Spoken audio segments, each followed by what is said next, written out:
ప్రభువైన యేసు నామములో మీ అందరికీ వందనములు తెలియజేస్తున్నాను.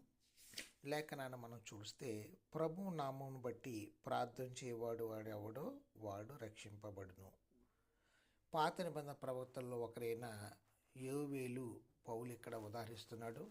ప్రభు నామం బట్టి ప్రార్థన చేయవాడెవడో వాడు రక్షించబడును. ప్రభు నామమును బట్టి ప్రార్థన చేయడం అంటే ఊరక కొన్ని మాటలు చెప్పడం కాదు. నిజంగా ప్రభు నామమును ప్రార్థన చేయడానికి మొదట ఆయన యందు మన విశ్వాసం ఉంచడం అవశ్యం. విశ్వాసం లేకుండా ప్రభుకు ప్రార్థన చేయుట నిష్ప్రయోజనం. ప్రభు నామం ఎల్లప్పుడూ ప్రార్థన చేయడం అంటే ప్రభునందు విశ్వాసం ఉంచడమే.